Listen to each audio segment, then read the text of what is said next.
నమస్తే. దేశవ్యాప్తంగా రిజర్వేషన్ హటావ్ ఆందోళన జరుగుతా ఉంటే, ఇక్కడ తెలంగాణ హైదరాబాద్‌లో డీమ్డ్ యూనివర్సిటీస్‌కి, అలాగే ప్రైవేట్ యూనివర్సిటీస్‌లలో కూడా రిజర్వేషన్ కల్పించాలి. మా ఎస్సీ, ఎస్టీ, బీసీ ఎవరైతే పేదవర్గ పిల్లలుంటారో వాళ్ళందరూ కూడా ఈ ప్రైవేట్ యూనివర్సిటీలలో కూడా రిజర్వేషన్ కల్పించాలని చెప్పేసి ఒక ఉద్యమం స్టార్ట్ అయింది. ఆ ఉద్యమం స్టార్ట్ చేసిన వారు సేవాలాల్ సేన వ్యవస్థాపక అధ్యక్షులు సంజీవ్ నాయక్ గారు. సో, ప్రస్తుతం మనతో పాటు ఉన్నారు. అసలు ఎందుకు స్టార్ట్ చేయాల్సొచ్చింది? సో, ఇప్పుడు దేశవ్యాప్తంగా రిజర్వేషనే కంప్లీట్‌గా తీసేయండిరా బాబు అని చెప్పేసి ఒక ఉద్యమం జరుగుతా ఉంటే, సో, దానికి చాలా మంది కూడా సపోర్ట్ కూడా చేస్తున్నారు. చాలా మంది వ్యతిరేకిస్తున్నప్పటికీ, సో, ఇందులో ప్రైవేట్ యూనివర్సిటీస్‌లలో రిజర్వేషన్ కావాలి అని చెప్పేసి ఒక నినాదం పట్టుకొచ్చింది. ఎందుకు? ఏమిటి? ఎలా? అని చెప్పేసి అన్ని మాట్లాడించే ప్రయత్నం చేద్దాం. అన్న నమస్తే. నమస్తే. సో, ఫస్ట్‌గాన మీ గురించి బ్రీఫ్‌గా అంటే కొత్తగా చూసేవాళ్ళు ఎవరైనా ఉన్నప్పుడు సంజీవ్ నాయక్ అంటే ఎవరు? నేను గత 30 సంవత్సరాల నుంచి ఒక దీర్ఘకాలిక లంబాడీల, బంజారాల సమస్య, హ్మ్. ఒక పోరాటం, మా తండాలో మా రాజ్యం కోసం ఆనాడు లంబాడి హక్కుల పోరాట సమితిలో హ్మ్. ఉద్యమాన్ని ప్రారంభించి, నేటి సేవలాల సేన ద్వారా తండాలను గ్రామ పంచాయతీ సాధించుకున్నాం. ఆ పోరాటంలో ప్రముఖంగా పాత్ర పోషించిన దాంట్లో ఉన్నటువంటి వ్యక్తిని. ఓకే. అదే మాదిరిగా తెలంగాణ వస్తే 6% నుంచి హ్మ్. 12% రిజర్వేషన్ పెరుగుతదని తెలంగాణ ఉద్యమంలో ఏదైతే ఒక నానుడిని తీసుకున్నామో, సబ్జెక్ట్‌ని తీసుకున్నామో, హ్మ్. తెలంగాణ వచ్చిన తర్వాత దాన్ని సాధించుకోవడం కోసం అన్ని గిరిజన తెగలను కలుపుకొని, గిరిజన రిజర్వేషన్ సాధన సమితి అని ఒక ప్లాట్‌ఫార్మ్ ఏర్పాటు చేసి, హ్మ్. అందులో సేవలాల సేన ప్రముఖంగా పాత్రను తీసుకొని, అన్ని తెగలను కలుపుకొని హ్మ్. 10% రిజర్వేషన్ సాధించుకున్నటువంటి ఒక ఆర్గనైజేషన్ ఎస్టాబ్లిష్ చేసినటువంటి సంఘం సేవలాల సేన. దానికి వ్యవస్థాపకుడిగా నేనున్నా. సేవలాల్ మహారాజ్ అంటే భారతదేశంలో మా బంజారా బిడ్డలకే కొంతమందికి ఇంక పూర్తిగా కూడా తెలవని అప్పుడు సేవలాల్ సేనను ఏర్పాటు చేసి, దేశం మొత్తం జై సేవలాల్ అనే ప్రతి బంజారా బిడ్డ చెప్పే విధంగా సేవలాల్ సేనను ప్రారంభించుకొని, సేవలాల్ మహారాజ్ జయంతిని అధికారికంగా గౌరవ కేసీఆర్ గారి నాయకత్వంలో ప్రభుత్వం ఏర్పడ్డ తర్వాత అధికారికంగా రూ. 1,00,00,000 నిధులను కేటాయించి, ఇయాల జై సేవలాల్ అంటే బంజారాలకు ఒక గురువును, అన్ని కులాలకు గురువులకు సంబంధించిన పండుగలు జరుగుతున్నప్పుడు మాకు గుర్తింపు లేదని చెప్పేసి మేము తీసుకున్న సేవలాల్ గారి చరిత్రను బయటకు తీసుకురావాలనే ఒక ఏదైతే ఉద్దేశం ఉందో, హ్మ్. అది అధికారికంగా జరిపించడంలో మీ మేము పాత్ర. ప్రముఖంగా పాత్ర పోషించినాం. పోడు భూముల పట్టాల కోసం పోడుకు తోడు పాదయాత్ర చేసి, హ్మ్. ఇల్లందు నుంచి భద్రాచలం దాకా హ్మ్. పోడు పట్టాల కోసం పోరాటం చేసినాం. ఇలా ముంపు మండలాల్లో తెలంగాణ ఏర్పాటైన తర్వాత ముంపు మండలాల్లో పనిచేస్తున్నటువంటి దాదాపుగా 1,800 మంది ఒక గిరిజన ఉద్యోగులే కాదు, హ్మ్. హ్మ్. మన తెలంగాణ బిడ్డలు అక్కడ పోయి పనిచేస్తుంటే, దానికోసం పనిచేసి గౌరవ ముఖ్యమంత్రి కేసీఆర్ గారిని, అప్పుడు ముఖ్యమంత్రి కేసీఆర్ గారిని ఒప్పించి, ఒకటే రోజులో జీవో తీసుకొచ్చి, తిరిగి మన తెలంగాణ తీసుకొచ్చిన దాంట్లో ప్రముఖంగా మేము ముందుండి పనిచేసినటువంటి వ్యక్తులం. 2012 డీఎస్సీ ఆపేస్తే, హ్మ్. ఎవరైతే సెలక్షన్ అయిపోయినటువంటి అభ్యర్థులకు ఉద్యోగాలు ఇవ్వకుండా ఏజెన్సీ ఉద్యోగాలు, దానికోసం 2013లో కిరణ్ కుమార్ రెడ్డి గారి మెడలోంచి హ్మ్. ఉద్యోగాలు ఇప్పించినటువంటి సంఘం హ్మ్. సేవలాల సేన. 2017 టీఆర్టీలో సెలెక్ట్ అయినటువంటి వాళ్ళు 2022 దాకా వాళ్ళకు ఉద్యోగాలు ఇవ్వకపోతే, హ్మ్. మళ్ళా 2022లో మేమే దాన్ని టేక్ ఓవర్ చేసి, అందరికీ దాదాపు 151 మంది ఏజెన్సీ, పీఎస్సీ, ఫిజికల్ హ్యాండిక్యాప్‌కి సంబంధించిన గిరిజన బిడ్డలకు ఉద్యోగాలు ఇప్పించింది సేవలాల సేన. హ్మ్. ఇట్లా తెలంగాణ ఉద్యమంలో కీలక పాత్ర పోషించింది హ్మ్. దాంట్లో. హ్మ్. ఆనాడు మారోజు వీరన్న గారు తెలంగాణ మహాసభ పెట్టినప్పుడు హ్మ్. సూర్యాపేటలో, హ్మ్. హ్మ్. గాంధీ పార్క్‌లో పెట్టినప్పుడు సభలో, భువనగిరిలో తెలంగాణ ఉద్యమంలో హ్మ్. విద్యార్థి దశ నుంచే ఒక వీరోచితమైనటువంటి పోరాటానికి ఆనాడే తెలంగాణ ఉద్యమం కోసం పనిచేసిన దాంట్లో హ్మ్. మేము పనిచేసినాం. హ్మ్. తెలంగాణ జేఏసీల ఏర్పాటులో సభలు, పాదయాత్రలు, సైకిల్ యాత్రలు. ఎందుకంటే తెలంగాణ వస్తే మాకు రిజర్వేషన్ పెరుగుతది. హ్మ్. హ్మ్. తెలంగాణ వస్తే తండాలు గ్రామ పంచాయతీ సాధించుకోవచ్చు. తెలంగాణ వస్తే మనకు అన్ని హక్కులు, అణచబడ్డటువంటి హక్కులు మళ్ళా మనం స్వతంత్రంగా బతకొచ్చని ఒక ఒక ఆశతోటి తెలంగాణ ఉద్యమంలో కష్టపడి పనిచేసినాం. తెలంగాణ ఉద్యమంలో పాల్గొన్నాం. హ్మ్. 3 రాష్ట్రాలు కావాలని తీర్మానం చేసిన సంఘం, ఏకైక సంఘం ఆనాడు మా సంఘమే. హ్మ్. రాయలసీమ, ఆంధ్ర, తెలంగాణ 3 రాష్ట్రాలు కావాలని తీర్మానం చేసినటువంటి ఏకైక సంఘం మా సంఘమే. హ్మ్. అంతేకాదు తెలంగాణ పీక్ స్టేజ్‌లో, ఉద్యమం స్టేజ్‌లో ఆంధ్రలో అల్లకల్లోలం జరుగుతుంటే, తెలంగాణను వ్యతిరేకించాలని చూస్తుంటే, చిన్న రాష్ట్రాలతోటి కింది కులాల అభివృద్ధి అని ఏకైక ఎజెండాతోటి హ్మ్. గుంటూరులో సభ పెట్టి తీరింది మేము మాత్రమే. నేను, కీర్తిశేషులు ఊసా గారు, హ్మ్. హ్మ్. మేమందరం కలిసి నా అధ్యక్షతన గుంటూరులో హ్మ్. పోలీస్ బందోబస్తు నడుమ అక్కడి ప్రజలను సమీకరించి, తెలంగాణ, ఆంధ్రప్రదేశ్ విడిపోతే ఏం లాభాలుంటాయో అని హ్మ్. వివరంగా చెప్పి, అక్కడ ఒప్పించి, అక్కడ సమాజానికి అక్కడ సభ పెట్టి వచ్చినాయి. తెలంగాణకు జై కొట్టించి వచ్చిన దాంట్లో హ్మ్. ప్రముఖంగా పనిచేసిన దాంట్లో మేమున్నాం. ఇన్ని పోరాటాలు, ఇన్ని విద్యార్థి ఉద్యమాలు, ఎన్ని మెస్ ఛార్జీలతో కోసం పోరాటం, హాస్టళ్ల కోసం పోరాటం, హాస్టళ్ల కోసం, గురుకులాల కోసం హంగర్ స్ట్రైక్‌లు, ఎన్నో రకాలైనటువంటి పోరాటాలు చేసుకుంటా ఇక్కడి దాకా వచ్చినటువంటి పరిస్థితి. అంటే ఇది ఒకటి నేను పర్సనల్‌గా అడగాలనుకుంటే ఇన్ని ఉద్యమాలు చేసిర్రు. ప్రతి ఉద్యమం మీరు టేక్ ఓవర్ చేసిర్రు. అందులో సక్సెస్ అయినయి ఉంటాయి. కొన్ని ఆగిపోయినయి ఉంటాయి. ఇది ఇట్లా జరుగుతున్నది. ఏమొస్తది మీకు? అల్టిమేట్‌గా ఏమొస్తది? అంటే ఉద్యమాలు చేసిన మా వాళ్ళకి జాతికి ఉద్యమాలు చేయాలి. ఆత్మగౌరవం వస్తది. హ్మ్. గుర్తింపబడని ఈ లోకానికి, ఈ హ్మ్. సమాజానికి హ్మ్. మేము మేము గూడా ఒక గొప్పగా గుర్తింపబడాలనే ఒక తాపత్రయపడుతుంది దాంట్లో. హ్మ్. అందరిలా మేము గూడా ఉండాలి. అందరి అవకాశాలు సమానంగా మాకు గూడా రావాలి. హ్మ్. మేము కూడా అవమానపడొద్దు, ఒసే లక్ష్మి అనే పరిస్థితి నుంచి ఉమ్. గౌరవ లక్ష్మి అనే పరిస్థితికి తేవాలని మేము ఆనాడు కంకణబద్ధమైన. మా కళ్ళ ముందే ఎన్నో అరాచకాలు జరిగినాయి, ఉమ్. మా మీద దాడులు జరిగినాయి, మా ఆడపిల్లల మీద అఘాయిత్యాలు జరిగినాయి, మా మా మా వేషంతో బంజారా బిడ్డలు ఆడబిడ్డలు మా తల్లులు పోతే హేళన చేసినటువంటి సందర్భాలు ఉన్నాయి. ఉమ్. సారా కాస్తురేమో అనే పేరు మీద ఆబ్కారులు దాడులు చేసి విపరీతమైనటువంటి ఒక భయానక పరిస్థితిని చేస్తుంటే అందు నుంచి మా తల్లులను కాపాడడానికి మేము పనిచేయాలని ఒక కసి పెట్టుకొని పనిచేసినాం. మీకు తెలియదు, ఏ బస్ స్టాండ్ చూడు, ఏ రైల్వే స్టేషన్ చూడు, అనివార్య పరిస్థితుల్లో నెట్టివేయబడ్డ జాతి మా బంజారా జాతి. అడుక్కు తినే పరిస్థితికి నెట్టివేయబడ్డది. మేము ఎప్పుడు కూడా గౌరవంగా బతికిన వాళ్ళం.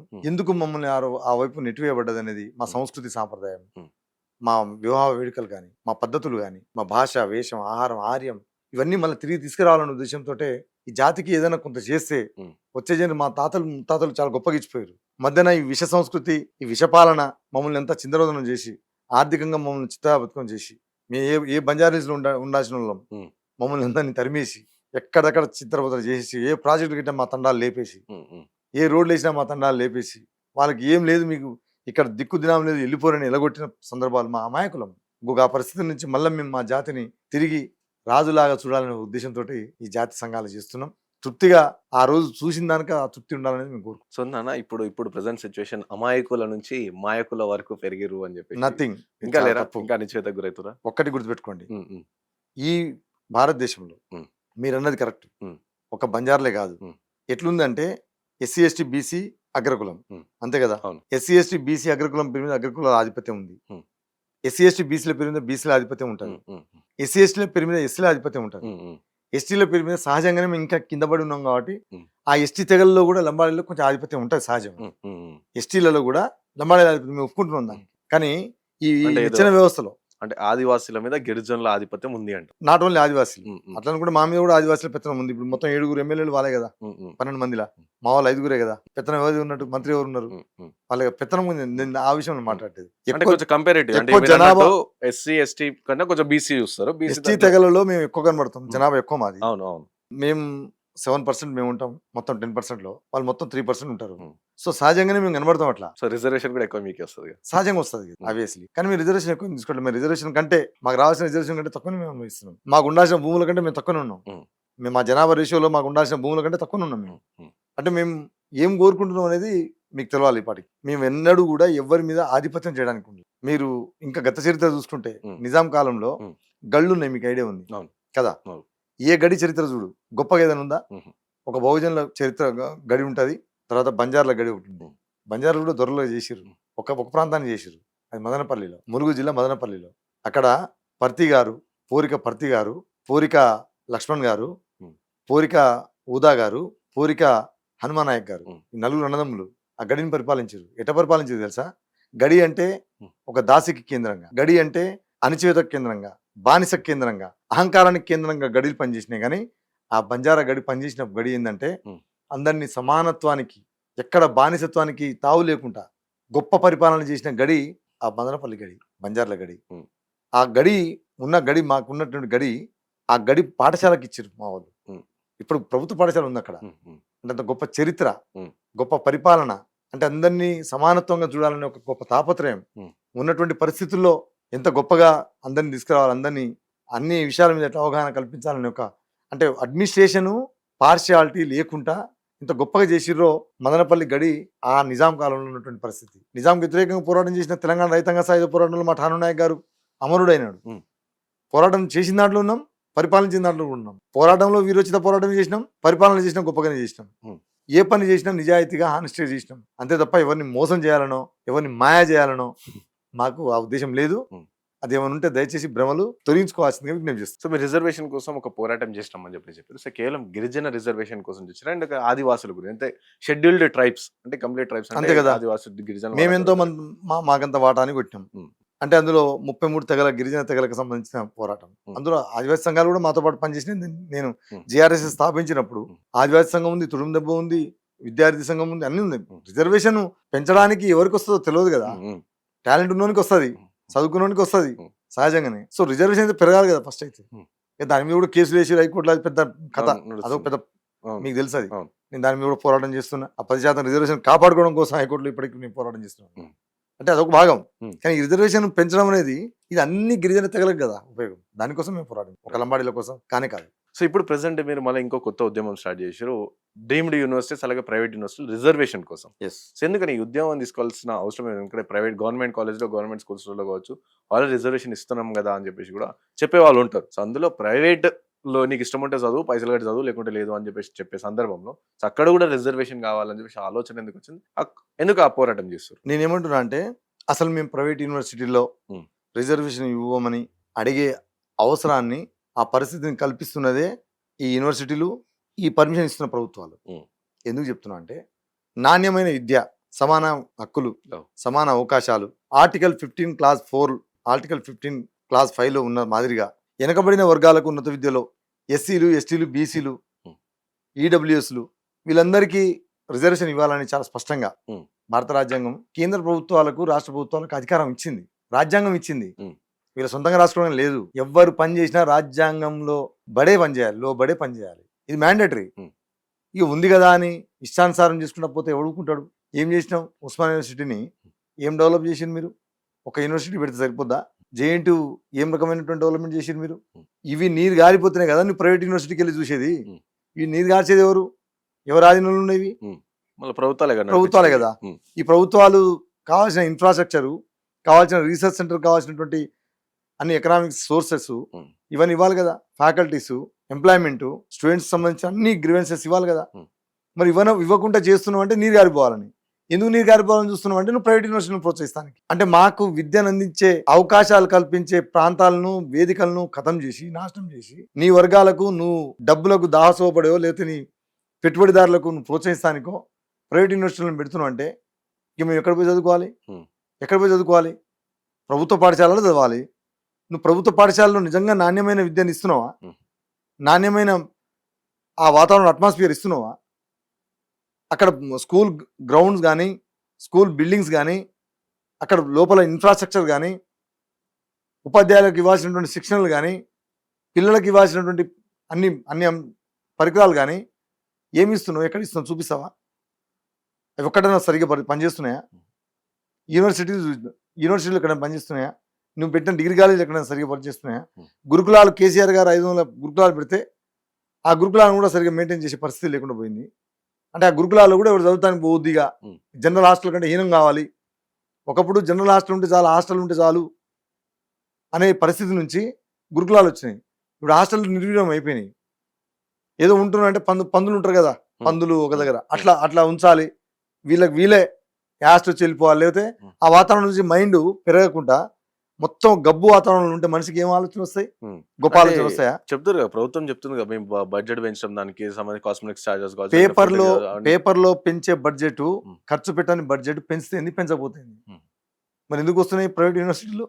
నువ్వు అంత గొప్పగా నడుపుతున్నావు కదా, అంత గొప్పగా బడ్జెట్ ఇస్తున్నావు కదా, ప్రైవేట్ యూనివర్సిటీలకు ఎందుకు పర్మిషన్ ఇస్తున్నావు? ప్యారలల్గా, ఎస్ నువ్వు అన్న పాయింట్ కరెక్ట్, ప్యారలల్గా యూనివర్సిటీలకు పర్మిషన్ ఇచ్చే పద్ధతుల్లో ప్రైవేట్ యూనివర్సిటీలో పర్మిషన్ ఇచ్చేటప్పుడు అదే పరిస్థితుల్లో ఇక్కడ అన్ని యూనివర్సిటీలు డెవలప్ చేయాలి. అంత గొప్పగా డెవలప్ చేసి పర్మిషన్ ఇస్తున్నాను. ఎందుకు నువ్వు దీన్ని మాత్రం పర్మిషన్ ఇస్తావు, దీన్ని మాత్రం పట్టించుకోవా? అంటే నీ చేతకానితనం కనబడట్లేదా? కేంద్ర రాష్ట్ర ప్రభుత్వాలు ఒక్కసారి ఆలోచించండి.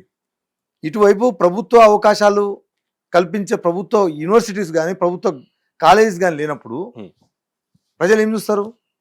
మేము చదువుకున్న రోజుల్లో ప్రైవేట్ స్కూల్కి ఎవరైనా పోయిందంటే చదువు రానోడు ప్రైవేట్ స్కూల్కి పోయిందని చెప్పేటోళ్ళం మేము. నేను చదువుకునే టైంలో కూడా అదే మాట్లాడు. కానీ ఇప్పుడు ఏమైంది? గవర్నమెంట్ స్కూల్లో చదివేటోడుకు పేదరికం కావచ్చు, లేకపోతే ఇక వాడు ఖరాబ్ కావాలరా అంటేనే గవర్నమెంట్ స్కూల్లో పోండి. ఆ పరిస్థితి తీసుకొచ్చింది ఎవరు? ప్రభుత్వాలు కాదా, పాలకులు కాదా? మరి ఎవరికి అడగాలి ప్రశ్న? యూనివర్సిటీలో మేము రిజర్వేషన్ ఎందుకు అడుగుతున్నాం? నువ్వు మాకు రాజ్యాంగము మాకు అవకాశాలు కల్పించమని, నువ్వు ఏ రకమైన అవకాశం ఎట్లా కల్పిస్తావు అనేది నీ నిర్ణయం. నువ్వు ప్రభుత్వ విద్యాలయాలు పెట్టి గొప్పగా తీర్చిదిద్ది పెడతావా, లేదా ప్రైవేట్ యూనివర్సిటీలోనే మాకు అవకాశాలు కల్పిస్తావా? టాలెంట్ ఉన్నోనికి ఏంది? ఎక్కడి చూడబడ్డారు వీళ్ళు? ప్రాచీన విద్యా వ్యవస్థలు ఎట్లుండే, నలంద కానీ, తక్షశిల కానీ, గురుకులాలు కానీ ఎందుకంటే ఎంత బ్రహ్మాండంగా ఉండే ప్రాచీన కాలంలో. ఏం ఎక్కడి నుంచి ఊడిపడరు? ఇది ప్రైవేట్ యూనివర్సిటీ ఏంది? దేనికి ఈ దేశంలో ప్రైవేట్ యూనివర్సిటీ రావాల్సిన కర్మ ఎందుకు పట్టింది అంటున్నా. విద్యకు కూడా నువ్వు ప్రైవేట్ రంగం మొత్తం చేసినావు. ప్రభుత్వ ఉద్యోగాలు వస్తున్నాయా? తగ్గించినావు. ఇస్తా అన్నది కూడా ఇవ్వలేకపోతున్నాను. ఖచ్చితంగా వాళ్ళు ప్రైవేట్ ఉద్యోగంలో పోవాలి. ప్రైవేట్ కంపెనీలలో రిజర్వేషన్ ఉందా? లేదు. మరి ఎక్కడ పోయి చావాలి? బీటెక్ డిగ్రీ చేసిన వాళ్ళు ఊబర్ పనిచేస్తున్నారు, ఆటో తోలుతున్నారు హైదరాబాద్ లో, ఇర్రెస్పెక్టివ్ క్యాస్ట్, జొమాటో, దాని ఏమంటారు ఇంకోటి స్విగ్గీ, జొమాటో, ఇవన్నీ చేస్తున్నారు. డిగ్రీలు పట్టాలు దేనికి పనికి రాకుండా ఇవాళ ఊబర్ దేనికి? ఎవరికి కారణం? ఎవరు? పాలకులు కాదా? వీళ్ళు చేస్తున్న విద్యా విధానాల పట్ల తీసుకున్న నిర్ణయాలు కావా? మన రేవంత్ రెడ్డి అంటుండే ఎవరికైనా సరే డైరెక్ట్ మీరు డిగ్రీ పక్కన పెట్టి బీటెక్ చేసిన వాళ్ళకి, బీటెక్ 4 సంవత్సరం ఉంటుంది కాబట్టి, సో బీటెక్ చేసిన వాళ్ళకి ఒక తెల్ల కాగితం ఇస్తే వాళ్ళకి ఏ ఫామ్ కూడా నింపనికి రాదు, ఏం రాయని. నేను అదే అడుగుతున్నా రేవంత్ రెడ్డి గారికి కూడా. నేను ఏమంటున్నా అంటే, అసలు నువ్వు బీటెక్ చదవమని సీట్ అవకాశం కల్పించింది నువ్వే కదా. ఏదో కాలేజీ, గా పనికిమాల కాలేజీలు, నీ ఆజమాయిషిలో ఉన్న కాలేజీలలో నువ్వు చదువు సరిగా చెప్తురా లేదా అనే పర్యవేక్షణ నువ్వు చేయడం చేత కాకంటే రేవంత్ రెడ్డి గురించి మాట్లాడతాను నేను. ప్రభుత్వాలు అవి చేసి ఉంటే, తెల్ల పేపర్ కాదు ఏ పేపర్ పెట్టాం గొప్పగా చేసేవాళ్ళేమో. మరి నీ దగ్గరకు వచ్చిన ఆ తెల్ల పేపర్ మీద రాయని అంత వెనుకబడిన ఒక విద్యార్థి ఎవరున్నారో నాకే తెలియదు. కానీ మరి ఎందుకో మన ఆయన నియోజకవర్గం నుంచి వస్తారట. మన కొడంగల్ నియోజకవర్గంలో బీటెక్ చదివేటోళ్ళు అందరినీ అవమానించినట్టు. ఒక మాట చెప్పాలంటే, కొడంగల్ నియోజకవర్గంలో బీటెక్ చదువుతున్న పిల్లలందరినీ అవమానించినట్టు ఆయన. మరి కొడంగల్ నుంచి ఎందుకు అట్లయితే తెలియదు. ఎవరు ఏ బీటెక్ ఇవాళ సోషల్ మీడియా వచ్చిన తర్వాత లెటర్ రాయాలనేది తెలియకుండా ఎవరు లేరు. చాట్ జీపీటీలో కొడితే వచ్చేస్తుంది లెటర్. ఎంత పెద్ద మాట తెలుసా అది. కానీ నేను దాని మీద చర్చ పెట్టట్లేదు. నేను బీటెక్ కాలేజీలో పర్మిషన్ ఇచ్చింది ఎవడు? ప్రభుత్వాలు ఇవ్వకుండా పెట్టేసినాయా? ఎవడు ఇవ్వమన్నాడు 100 కొద్ది. చంద్రబాబు నాయుడు గారు 100 బీటెక్ ఇంజనీరింగ్ కాలేజ్ ఇచ్చేసిండు. దాని తర్వాత రాజశేఖర్ గారు ఫీజు రియంబర్స్మెంట్ అనివార్యంగా ఇవ్వాల్సి వచ్చింది. దాని తర్వాత తెలంగాణ ప్రభుత్వం తెలంగాణ తీసుకున్న తర్వాత ప్రైవేట్ యూనివర్సిటీలు చేయాల్సి వచ్చింది. డీమ్డ్ యూనివర్సిటీలు అయిపోతాయి. ఎంత దుర్మార్గం. అంటే ఇంకా ఇప్పటికే 11-12 ప్రైవేట్ యూనివర్సిటీలు ఉంటే ఇంకా దాదాపు 20 ఫైళ్ళు ఇప్పుడు ముఖ్యమంత్రి దగ్గర ఉన్నాయి. అంటే అన్ని ప్రైవేట్ యూనివర్సిటీలు చేసుకున్న పోతే మాకు లోపల అడుగు పెట్టడానికి డబ్బులు మూట ఉంటే తప్ప అక్కడ కులం లేదు, మతం లేదు. డబ్బులు ఉంటేనే వాళ్ళ మతం, డబ్బులు ఉన్నోనికే కులం. అంటే మా ఎంత టాలెంట్ ఉండి పేదోడికి, టాలెంట్ ఉన్న పేదోడి బిడ్డకు ఉన్నత విద్య వద్దా? రిజర్వేషన్ ఇవ్వకుండా దేనికి? మెడికల్ కాలేజీలలో రిజర్వేషన్ ఎందుకు ఇవ్వకుండా దేనికి ఇస్తున్నావు? అంటే మీరు వెళ్ళి రమ్మల్లా మీరు ఎవరైనా సార్ ప్రైవేట్ యూనివర్సిటీస్ ఉన్నాయి, ప్రైవేట్ కాలేజీలు ఉన్నాయి, ఏదైనా కాలేజ్కి వెళ్ళి ఒక రిప్రజెంటేషన్ ఇవ్వడమో లేకపోతే ఈ మూమెంట్ తీసుకోవడం, వాళ్ళతో చర్చించడం? అసలు ఆ కాలేజీలో వాచ్మెన్లను దాటి నువ్వు లోపల పోలేవు. ఒకటి నెంబర్ 1. కాలేజ్ యజమానులు ఫోన్లు ఎత్తారు. రెండోది, వాళ్ళకు ప్రభుత్వాలే ఏమైనా దోపిడీ చేసుకోండి వాళ్ళ గ్రీన్ కార్డు ఇచ్చినట్టు అమెరికాలో వీళ్ళకి ఆ కార్డు ఇచ్చినట్టు వీసీ కూడా వాళ్ళే అపాయింట్ చేసుకుంటారు తెలుసా. రిజిస్ట్రార్ వాళ్ళే అపాయింట్ చేసుకుంటారు. అధ్యాపకుడు ఏ క్వాలిఫికేషన్ ఉన్నది వాని ఇష్టం.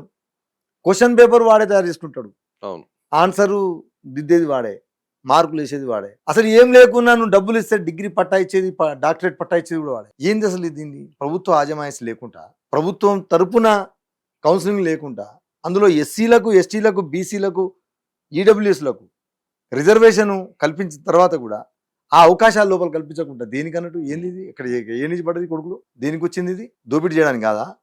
డొనేషన్ లేకుండా, లాభాపేక్ష లేకుండా యూజీసీ 1956 సెక్షన్ 3లో భాగంగా డొనేషన్ లాభాపేక్ష లేకుండా మేము యూనివర్సిటీలు పెడతాం. గొప్పగా దాన వీర శూర కర్ణులు వీలే అన్నట్టు విద్యాదానం మహాదానం అని ప్రగల్భాల పలికే చాలా మంది మనం చూస్తుంటాం. నేను వ్యక్తుల పేర్లు మాట్లాడదలుచుకోలేదు. కానీ వాళ్ళు డొనేషన్ లేకుండా ఏ ఒక్క కాలేజీని అడ్మిషన్ ఇస్తుందా? డొనేషన్ లేకుండా ఒక్క కాలేజీని అడ్మిషన్ ఇస్తుందా? మరి అన్ని ప్రైవేట్ యూనివర్సిటీ చేసుకుంటా పోతే రేపు మా ఎస్సీ, ఎస్టీ, బీసీ, ఈడబ్ల్యూఎస్ మీరు మొదట ఒక మాట మాట్లాడండి. ఒకవైపు రిజర్వేషన్లు ఎత్తేయాలని పోరాటం చేస్తుంటే నేను ఇంకోవైపు రిజర్వేషన్ కావాలని కొట్లాడుతున్నాను. నేనంటున్నా బ్రదర్, ఈ దేశంలో రిజర్వేషను లేకుండా ఉన్న కులం ఒక పేరు చెప్తావా నాకు? అది అగ్ర కులం కావచ్చు, అనగారిన కులం కావచ్చు. రిజర్వేషన్ అనుభవించిన మతాల గురించి చెప్తావాను అంటే మాట్లాడదు. ఈ రిజర్వేషన్ గురించి మాట్లాడదాం. ప్రస్తుతం మనం కాలేజ్ లో కాడ ఉన్నాం కాబట్టి అలాంటప్పుడు ఈ రిజర్వేషన్లకు సంబంధించి అందరం రిజర్వేషన్ ఫలాలు పొందుతున్న వ్యక్తులుగా దాంట్లో ఎందుకు రిజర్వేషన్ ఇవ్వద్దు? ప్రభుత్వాల బాధ్యత ఉన్నప్పుడు మాకు ఫీజు రియంబర్స్మెంట్ ఇవ్వాల్సిన బాధ్యత వాళ్ళ మీద ఉంది. చదివించి ప్రోత్సహించడానికి డబ్బులు ఇవ్వాల్సిన బాధ్యత వాళ్ళకు ఉంది. బయట విదేశాలకు పోవాలంటే కూడా ప్రోత్సహించాల్సిన బాధ్యత వాళ్ళకు ఉంది. అన్ని ఉండంగా చేతులు దులుపుకుంటే ప్రైవేట్ యూనివర్సిటీలకు ఇచ్చేస్తే రేపు మా పిల్లోడు డిగ్రీలు, పీజీలు చేయొద్దా? ఉన్నత విద్య చదవద్దా? ఇప్పుడే కదా వస్తుంది. మరి ఎస్సీ ఎస్టీలు అయితే ఇప్పుడే వస్తున్నాం. ఏది ఉన్నత అసలు చాలా మందికి డీమ్డ్ యూనివర్సిటీ ప్రైవేట్ యూనివర్సిటీ తెలియదు పాపం. అవును అవంటే కూడా తెలియదు. అవును. చాలా మంది తెలియదు. కానీ మొత్తం మీరు రాసి పెట్టుకోండి, ఇంకో 5 సంవత్సరాల తర్వాత ఉమ్. ఈ రాష్ట్రంలో ప్రభుత్వాలకు సంబంధం లేకుండా డబ్బులు మూటగట్టుకొని ఆ కాలేజీల కాడ ఉండే పరిస్థితి వచ్చేస్తుంది. పేద ప్రజలు కట్టలేరు. తెలంగాణ సమాజం 85% ఉమ్. పేద వర్గాల సమాజం. తెలంగాణ ఉద్యమం కొట్లాడి తెచ్చుకుందే అన్ని వర్గాలకు లాభం జరగాలని. ఉమ్. కాబట్టి ఇక్కడ రిజర్వేషన్ పోతుంది. ఎక్కడ పోతుంది? ఎడ్యుకేషన్లో పోతుంది. బాబాసాహెబ్ అంబేద్కర్ ఇచ్చిన రాజ్యాంగం ఉమ్. చదువుతోనే నీ తలరాతను మార్చుకో అని చెప్పేసి ఇచ్చినటువంటి ఆయుధం ఆ చదువు లేకుండా చేసి కుట్ర జరుగుతున్నది. ఈ చదువును ఉమ్. కొనసాగించకుండా మమ్మల్ని మళ్ళీ మా గుమస్తాలుగా మళ్ళీ బర్లగాడికి గొర్రెగాడికే ఏ యూనివర్సిటీలో చూడండి దాదాపుగా 5-6 వేల ఉద్యోగాలు ఉంటాయి వాళ్ళ దాంట్లో. అక్కడ మీరు ఒక్కలన్నా మా ఎస్సీలు కానీ ఎస్టీలు కానీ బీసీలు కానీ ఎగ్జిక్యూటివ్ పోస్టులు ఉంటాయో చూడండి. లేరు. ఏ కంపెనీలు ప్రైవేట్ కంపెనీలో చూడండి ఎస్సీలు కానీ ఎస్టీలు కానీ బీసీలు కానీ ఈడబ్ల్యూసీలు కానీ ఉంటారు. వెనుకబడిన వర్గాలు ఉమ్. ఉమ్. వాళ్ళకి సంబంధించిన వాళ్ళు మాత్రమే ఉంచుకుంటారు తప్ప ఇక్కడ ఎవరికి కూడా లేని పరిస్థితి ఉంది. అందుకనే ఇప్పుడు మేల్కోవాలి మేము. ఎందుకంటే అన్ని విద్య కూడా ప్రైవేట్ పరం అయిపోతే మాకు అందులో అడుగు పెట్టే అవకాశం లేకుండా చేస్తే అసలు ఈ యూనివర్సిటీలు దేనికి రద్దు చేయాలని మేము డిమాండ్ చేస్తున్నాం. నీకు దమ్ముంటే చిత్తశుద్ధి ఉంటే నీకు ఓట్లేసి పెద్దోళ్ళని చేసిన మేము మమ్మల్ని నిజంగా నువ్వు విద్యాపరంగా బాగు చేయాలనుకుంటే ఎలక్షన్ల కోసం ఇచ్చిన హామీలు పక్కన పెట్టు. రాజ్యాంగం ఇచ్చే ఒక గొప్ప ఆయుధం ఉందే ఆ ఎడ్యుకేషన్, క్వాలిటీ ఎడ్యుకేషన్ ఇవ్వాలనేది. ఆ క్వాలిటీ ఎడ్యుకేషన్ ఇచ్చి తీరు. నువ్వు ఎన్ని యూనివర్సిటీలకు ఇస్తున్నావో అన్ని యూనివర్సిటీలు ప్రభుత్వ యూనివర్సిటీలు ఇక్కడ ఎస్టాబ్లిష్ చేయి. అక్కడ 10కి పర్మిషన్ ఇచ్చినావు అంటే ఇక్కడ వాక్సన్ యూనివర్సిటీ పోగలుగుతారా మీరు? మహీంద్రా యూనివర్సిటీ పోగలుగుతారా? అనురాగ్ యూనివర్సిటీ పోగలుగుతారా? మల్లారెడ్డి యూనివర్సిటీ పోగలుగుతారా? ఇట్లా యూనివర్సిటీ చెప్తే 11-12 యూనివర్సిటీలు. ఒక్క సీట్ కావాలంటే డబ్బులు లేకుండా తీసుకుంటారు వాళ్ళు. నా డబ్బులు ఎక్కడి నుంచి తెచ్చి పెడతాడు? అది మా బాధ. ఇది నాకొక్కరికి సమస్య కాదు, తెలంగాణ సమాజం మొత్తం కూడా ఆలోచించాల్సిన అవసరం ఉంది. ఒక ఎస్టీలే ఆలోచించాలని నేను అనట్లేదు, ఒక ఎస్సీలే ఆలోచించాలని కాదు నేను మాట్లాడేది. ఎస్సీలు ఎస్టీలు బీసీలు ఈడబ్ల్యూఎస్లు వెనకబడిన వర్గాలందరూ కూడా రేపు చదువును కొనాలంటే కొనలేని పరిస్థితి. మళ్ళీ కూలి నాలి చేసుకోవడానికో మళ్ళా రోడ్ల పనికో తాపి పనికో మేస్త్రి పనికో గుంపు పనికో పోవాల్సిందే తప్ప పోయేటట్టు చేస్తున్నారు తప్ప ఉన్నత విద్య మనకు అందని ద్రాక్ష అయిపోతుంది. దయచేసి తెలంగాణ సమాజం మేల్కోవాలి. ఇది భారతదేశంగా ఈ ఉద్యమం రాబోతుంది. మీరు రాసి పెట్టుకోండి. ఈ ఉద్యమం ఇవాళ నిన్నటి నుంచి మేము స్టార్ట్ చేసినటువంటి ఈ ఉద్యమం ఇది భారతదేశానికి తాకపోతే తెలంగాణ బిడ్డగా నేను ఈ చెప్తున్న మాటకు రేపటి మీరే సమాధానం చూదురు కానీ ఖచ్చితంగా తాగుతుంది. 10-11 రాష్ట్రాల్లో ఉన్నది ఈ రకమైన దోపిడీ దారుణాలు. ఈ అన్నిటిని డీమ్డ్ ప్రైవేట్ యూనివర్సిటీలలో రిజర్వేషన్ ఇస్తారా లేకపోతే వాళ్ళను రద్దు చేస్తారా? ఇది ఒక్కటే డిమాండ్. ఇది బ్రహ్మ పదార్థం కాదు. భారత రాజ్యాంగం సెక్షన్ 22 ప్రకారం వాళ్ళు ఏది యూజీసీ 1956 సెక్షన్ 22 ప్రకారం వాళ్ళ డిగ్రీలు వాళ్ళు ఇచ్చుకోవచ్చు. ఎక్కడ ఉందా అండి ఇది? నీ డిగ్రీ నువ్వు ఇచ్చుకుంటావు, నువ్వు పీజీ సర్టిఫికేట్ కావాలంటే ఇచ్చేస్తావు, పిహెచ్డీ కావాలంటే ఇచ్చేస్తావు, నీ గవర్నమెంట్తో సంబంధం లేదు. కానీ ఒప్పుకుంటారు. ఎందుకంటే ఇప్పుడున్న చూసుకుంటే యూనివర్సిటీలు కావచ్చు, కాలేజ్ చూసుకుంటే ఇంటర్మీడియట్ స్కూల్లో కాడికి కూడా అన్ని రాజకీయ నాయకులు పవర్లు ఉన్న వాళ్ళే చాలా వరకు ఉన్నాయి. ఏ యూనివర్సిటీ అయినా ఇవన్నీ మళ్ళీ వాళ్ళందరూ కలిసి ఇవన్నీ ప్రభుత్వం మెడల్ వంచి ఈ విధంగా మీకు సపోర్ట్ చేయడం నేనేమంటున్నా అంటే యాక్సెప్ట్ చేస్తారా? ఇది ప్రజా పోరాటం. ప్రజలలో చైతన్యం మాత్రమే తేవడానికి ప్రయత్నం చేస్తున్నా. ఒక్కసారి ఈ పోరాటానికి విద్యార్థులు నిరుద్యోగులు ప్రజలు ఎత్తుకున్నాడు వీళ్ళ గోడలు పేక మెడల్లా కూలకపోతే నా పేరు సంజీవ్ నాయక్ రాసి పెట్టుకోండి. ఎందుకంటే విద్యతోటి వ్యాపారం చేస్తున్నారు, వీళ్ళు దుర్మార్గం చేస్తున్నారు. వైద్యం విద్యతోటి వ్యాపారం చేయకూడదు. ఒక ఏదో చిన్న దెబ్బ తగిలితే హాస్పిటల్ పోతే ప్రైవేట్ హాస్పిటల్లో దోపిడీ చేస్తున్నట్టు ఎందుకు పోతారు? ప్రైవేట్ హాస్పిటల్లో మనకు తెలుసు. గవర్నమెంట్ హాస్పిటల్లో రిసీవింగ్ ఉండదు, ప్రైవేట్ హాస్పిటల్ రెడ్ కార్పెటేషన్ ఉంటుంది, మెయింటెనెన్స్ మంచిగా ఉంటుంది. అదే మెయింటెనెన్స్ మన ప్రభుత్వం నుంచి చేయలేము. మనం సరిగా రెస్పాండ్ కావడు. ఉస్మానియా హాస్పిటల్ చూసినాం, మనం గాంధీ హాస్పిటల్ చూస్తున్నాం, అన్ని హాస్పిటల్ చూస్తున్నాం. అట్లా ప్రైవేట్ కాలేజీలు కూడా గవర్నమెంట్ కాలేజీలు నిర్వీర్యం చేసి ప్రైవేట్ కాలేజీలు ఇట్లా ప్రోత్సహిస్తే రేపు నాడు అందరు ఎడిపోతారు, ప్రైవేట్ కాలేజీ పోతారు. బలవంతంగా పోతురా ఇష్టంతో పోతురా? ఇందాక మీరు ప్రశ్న అడిగినారు కదా, ప్రైవేట్ కాలేజీలో ఇష్టం ఉంది కాబట్టి పోతున్నారని. ఇష్టం ఉండి పోవట్లేదు ఎవరు, కష్టంతో పోతున్నారు. కష్టంతో అనివార్యంగా పోతున్నారు. నా బిడ్డడు ఇందులో చదివితే ఆగమవుతాడు అనే ఒక భావనను కల్పించినారు. మీరు ఇవ్వాల్సినటువంటి పద్ధతిలో క్వాలిటేటివ్ గా ఇవ్వట్లేదు ఇక్కడ. అది కదా సమస్య. నువ్వు ఇది ఇచ్చుండి యూనివర్సిటీ ఇస్తే నాకు అభ్యంతరం లేదు, నీ జోలి కూడా రాను. మరి మీరు చేస్తున్న న్యాయమైన డిమాండ్ లో ఇటు మీరు ప్రభుత్వానికి వ్యతిరేక పోతున్నారు, అలాగే ప్రైవేట్ యాజమాన్యానికి వ్యతిరేక పోతున్నారు. అంటే మీరు తీసుకున్న ఒకే నినాదమైనప్పటికీ రెండు కూడా ఇటు ప్రభుత్వంతో ఢీ కొడుతున్నారు, అలాగే ప్రైవేట్ కాలేజ్ లో కావచ్చు యాజమాన్యాలతో ఢీ కొడుతుంది. మరి ఇందులో సక్సెస్ అవుతారు అనుకుంటారు? 100% నమ్మకం ఉంది. నేను ఎత్తుకున్న పోరాటంలో నేను చాలా చిన్న వయసు, నేను తండాల పంచాయతీలు సాధించలేమని అనుకున్నారు చాలా మంది. మాధవరెడ్డి గారు పంచాయతీరాజ్ మంత్రి ఉన్నాడు, పోచారం శ్రీనివాసరెడ్డి గారు పంచాయతీరాజ్ మంత్రి, నాగం జనార్దన్ రెడ్డి గారు పంచాయతీరాజ్ మంత్రి, జానారెడ్డి గారు పంచాయతీరాజ్ మంత్రి, బొత్స సత్యనారాయణ గారు పంచాయతీరాజ్ మంత్రి, మళ్ళీ జానారెడ్డి గారు పంచాయతీరాజ్ మంత్రి చేసి లాస్ట్. ఇంతమంది మంత్రులను పంచాయతీరాజ్ మంత్రి ఉన్నప్పుడు నేను వాళ్ళ ఇళ్ళల్లో వాళ్ళ ఆఫీసుల చుట్టూ నాతో చర్చలు, జే బ్లాక్ లో సెక్రటరీలో బొత్స సత్యనారాయణ గారు పంచాయతీరాజ్ మంత్రి ఉన్నప్పుడు తండాల పంచాయతీ గురించి వయోబిలిటీ కాదు అని అధికారులు చెప్తున్నా నేను కన్విన్స్ చేసిన ఆ రోజుల్లో. సరే కాంగ్రెస్ పార్టీ టీడీపీ పార్టీ అప్పుడు అధికారం నుండి మాకు ఎన్నికల మేనిఫెస్టో పెట్టుకొని మోసం చేసినా వెనక తగ్గలే. మేము ఉద్యమాలు చేస్తుంటే, మేము పెళ్లిళ్ళకి పోతుంటే, ఎక్కడ మా ఇండ్లలో పెళ్లిళ్ళు పోతుంటే మమ్మల్ని ఒక రకంగా అవమానంగా చూసినారు. ఏం పనిపాటు లేకుండా వీళ్ళు తిరుగుతున్నారు తండా పంచాయతీల కోసం అని చాలా మంది మమ్మల్ని హేళన చేసిన వాళ్ళు ఉన్నారు. ఎందుకు రాజకీయ నాయకులు కూడా చాలా మంది ఇప్పుడు ఉన్నటువంటి ప్రజెంట్ రాజకీయ నాయకులు వ్యతిరేకించిన వాళ్ళు పాలాభిషేకాలు చేశారు. తండాల పంచాయతీలు వ్యతిరేకించిన వాళ్ళు పాలాభిషేకం చేశారు. తెలంగాణ ఉద్యమంలో కేసీఆర్ గారు మాకు మాట ఇచ్చిన మాట ప్రకారం మేము వారి ఎమ్మటి పడ్డాం, వెనకబడ్డాం, వాళ్ళని రిక్వెస్ట్ చేసుకున్నాం, కన్విన్స్ చేసినాం. అధికారులు వారికి కూడా చెప్పారు చిన్న పంచాయతీలతో బల్బు కూడా పెట్టలేము. వాస్తవమే, నేను కూడా సర్పంచ్ చేసిన. ఆదాయం లేని గ్రామ పంచాయతీ నడవు, కానీ ప్రత్యేక బడ్జెట్ కేటాయించాలి. కేటాయిస్తేనే తండాలు డెవలప్ అవుతాయి. ఇవాళ తండాలు కొంత గొప్ప ఇవాళ చూడండి మీరు, తండాల్లో కొంచెం ట్రాక్టర్లు వచ్చినాయి, శ్మశాన వాటికలు ఉన్నాయి, కొంచెం కనీసం మెరుగుపడుతున్నాయి. కొన్ని తండాల గ్రామ పంచాయతీలు వచ్చినాయి. సరే రెవెన్యూ కావాలి, ఇంకా అది వేరే డిమాండ్. తండాల పంచాయతీ సాధించినాం, 10% సాధించినాం, పొడు భూముల పటాలు తీసుకున్నాను నా కళ్ళ ముందు చిన్న వయసులో. చాలా ఉద్యమాల్లో నేను వాళ్ళకు ఉద్యోగాలు ఇప్పించినప్పుడు వాళ్ళు చూసే ఆనందం, చూపించే ప్రేమ నేను చాలా చూసినాను. నేను వ్యక్తిగా ఫీల్ కావచ్చు, ఈ అంశం అనాథ కాదు, అనాథ కాబోదు. ఈ అంశము ఖచ్చితంగా తెలంగాణ సమాజం నుంచి ఎత్తుకుంటారు. మీరన్న పద్ధతుల్లో ఇది విజయం సాధించే తీరుతుంది. ప్రభుత్వాలు దిగిరాక తప్పదు. ఇంత కాన్ఫిడెన్స్ గా చెప్తున్నా అంటే ఏం లేకుండా ఉత్తగానే చెప్పను. మీరు రాసి పెట్టుకోండి. దీని మీద విస్తృత సమావేశాలు పెట్టబోతున్నా. అన్ని యూనివర్సిటీలు తిరుగుతాం, అందరినీ జాగృతం చేస్తా, అందరిని భాగస్వాములను చేస్తా. అవసరమైతే ఒక్కొక్కరు ఇంటికాడ 2-3 సార్లు పోతా. నేను తెలంగాణ సమాజం పట్ల కొంత గొప్ప స్పృహ ఉన్న దగ్గరికి పోతున్నా. ఇప్పటికే చాలా మందిని కలిసిన. ఇవాళ అందరు విద్యార్థి నాయకులను కలుస్తా, అందరు ప్రజా సంఘాలను కలుస్తా, పార్టీలు వాళ్ళని కూడా అభ్యర్థిస్తా. ఎందుకంటే వాళ్ళ పార్టీలో ఉన్న వాళ్ళకే కాలేజీలు ఉన్నాయి, అయినా వాళ్ళని కూడా అభ్యర్థిస్తా. మా ఓట్లు అనేది కీలకమని తెలిసిన మా సమాజానికి తెలిసే రోజుకు ఎవరిని ఎక్కడ బొంద పెట్టాలని పెడతారు. కానీ మాకు ఈ రైట్, ఇది రాజ్యాంగం మాకు ఇచ్చిన హక్కుగా మేము విద్యను సాధించుకోకపోతే, ఇది కూడా కోల్పోతే, కంపెనీలుగా ప్రైవేట్ కంపెనీలు వచ్చేసినట్టు ఇది కూడా వచ్చేస్తే ఇక మాకు అంతే, మళ్ళీ శూన్యం, మళ్ళీ ఇంకా పోతాం. అందుకని నేను తెలంగాణ సమాజానికి కోరుతున్నాను. నేను ఒక బంజారా సమాజానికో ఒక ఎస్సీ సమాజానికో నేను కోరట్లేదు, అందరు మేధావులకు నేను అభ్యర్థిస్తున్నా. ఈ అంశం అనాథ కావద్దు. దీన్ని నిజంగా తెలంగాణ సమాజంలో చాలా మంది విద్యార్థి అమరులు ఉన్నారు, ఒక ఆశయం కోసం ఉన్నారు. ఇక్కడ మొత్తం వాయిలేషన్ జరుగుతున్నది. ఎందుకు పెడుతున్నారో యూనివర్సిటీ, ఎవరి లాభం కోసం పెడుతున్నారో తెలియపరచకుండా పెడుతున్నారు. ఎవరికి ఏ విద్యార్థికి లాభం చేయడానికి యూనివర్సిటీ పెడుతున్నారో అది ప్రకటన చేయకుండా పెడుతున్నారు. ప్రభుత్వాల కౌన్సిలింగ్ ఆజమాయిషి లేదు, ప్రభుత్వాలకు సంబంధం లేదు. ఆ మొత్తం యూనివర్సిటీ బౌండరీ లోపల వాళ్ళు ఏం చేసుకుంటే వాళ్ళే దందా. ఇలా ఒక్కొక్క మెడికల్ సీట్ ₹1,00,00,000 అమ్ముకుంటున్నారు. ఒక 500 సీట్లు అమ్ముకుంటే 500 కోట్లు.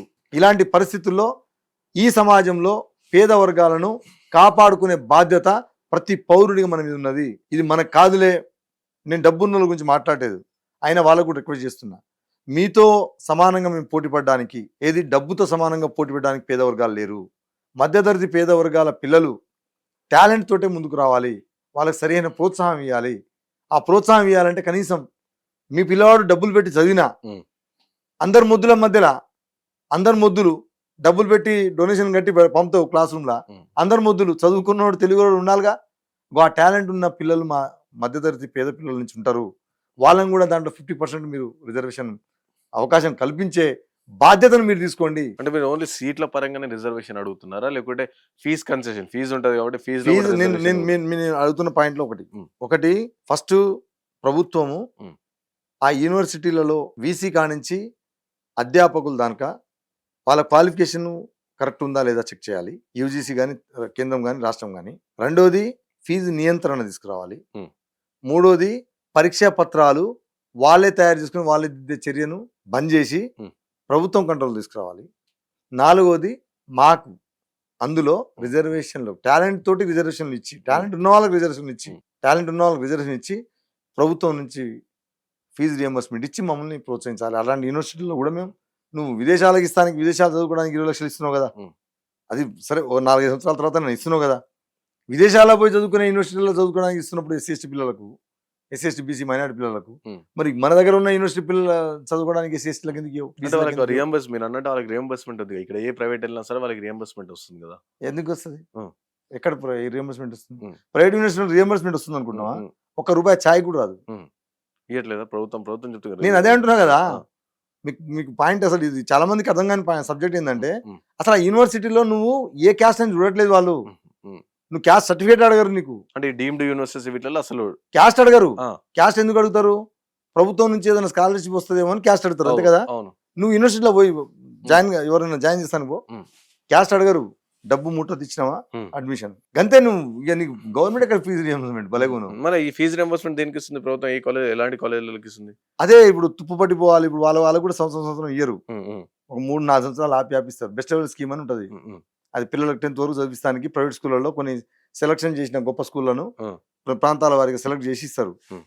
వాటికి ఫీజు ప్రతి సంవత్సరం ఇస్తే ఆ ప్రైవేట్ స్కూల్ యాజమాన్యం మంచిగా చదువు చెప్తుంది, వాళ్ళకి అన్నం పెట్టి చదువు చెప్తుంది. దానికి ఫీజు ఆపిస్తుంది. ఎప్పుడు ఇస్తుంది తెలుసా? 5-6 సంవత్సరాల తర్వాత ఇస్తుంది. అప్పటిదాకా ఏం చేయాలి? స్కూలోడు చాలా నాకు బెస్ట్ లెవెల్ స్కీమ్ వద్దు, లేదా ఈ పిల్లలకు ఎట్లా ఫీజు రావట్లేదు కాబట్టి ఇక దుడ్లో పడేసినట్టు వాళ్ళకి సపరేట్ చేసి క్వాలిటీ చదువు ప్రొఫెషనల్ అర్హత లేనోనికి అరే వానికి ఏం చదువు వస్తే చదువు చెప్పుకోరా ఆయన, ఈ సంవత్సరం గడిచేది అన్నట్టుగా పంపించేస్తాం. తిండి సరిగ్గా లేదు, ఏం లేదు. బెస్ట్ లెవెల్ స్కీమ్ నేను చెప్పే మాట అబద్ధం అయితే మీరు ఎంక్వైరీ చేయండి దయచేసి. ఇది 10th వరకు బెస్ట్ లెవెల్ స్కీమ్ అని ఉంటుంది. బెస్ట్ అవైలబుల్ స్కీమ్ అంటే ఎస్సీ ఎస్టీలు మంచిగా నాణ్యమైన చదువు చదువుకోవడానికి పరీక్ష పెడితే దాంట్లో సీట్ వస్తే అది ఫీజు ప్రభుత్వం పే చేస్తుంది. ఫీజు పే ఎప్పుడు చేయాలి? అకాడమిక్ ఇయర్కు ముందైనా చేయాలి, లాస్ట్ గానే చేయాలి. వీళ్ళు 5-6 సంవత్సరాలు చేస్తే పాపం స్కూల్లో ఏం చేస్తారు?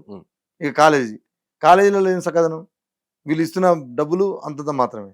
వాళ్ళ ఫీజులకు వీళ్ళు ఇచ్చే డబ్బులకు ఆడ ఆనదు. పిల్లలకు హాస్టల్ సౌకర్యవంతంగా ఉండవు, గురుకులాల్లో సౌకర్యవంతంగా ఉండవు, కాంపిటేటివ్గా వాళ్ళు ఇది చేయాలన్నా అక్కడ ప్రోత్సాహకం ఉండదు, గ్రంథాలయాలు సరిగా ఉండవు, అక్కడ గంత తగలబడది. ఇక నువ్వు డిగ్రీ యూనివర్సిటీకి వచ్చేసరికి ఉస్మానియా యూనివర్సిటీలో ఎంతమందికి సీట్లు ఇస్తావు? ఈ ఇంటర్మీడియట్ అయిపోయిన ఎస్సీ ఎస్టీ బీసీలు అందరికీ నువ్వు యూనివర్సిటీ సీట్ ఇస్తావా? జేఎన్టీలు అందరికి సీట్ ఇస్తావా? మళ్ళీ ఏదో ఎంసెటో ఎఫ్సెటో రాసి దాంట్లో బాగా టాప్ వస్తే ఉస్మానియా యూనివర్సిటీ జేఎన్టీ వస్తుంది కదా. మిగతా వాళ్ళు ప్రైవేట్ కాలేజీలో పోవాలి కదా. ప్రైవేట్ కాలేజీలో పోయినప్పుడు అది అఫిలియేషన్ ఉంటే, జేఎన్టీ అఫిలియేషన్ ఉంటే అప్పుడు మీరు చెప్పిన రియంబర్స్మెంట్ వస్తుంది. ఉస్మానియా యూనివర్సిటీ అఫిలియేషన్ ఉంటే ప్రభుత్వం నుంచి వస్తుంది. అది కూడా కొన్ని సీట్లు ఉంటాయి, అన్నీ ఏమి ఇయ్యరు. కొన్ని సీట్లు ఎస్టీలకు 100కు 10 ఇస్తారు, ఎస్సీలకు 15 ఇస్తారు.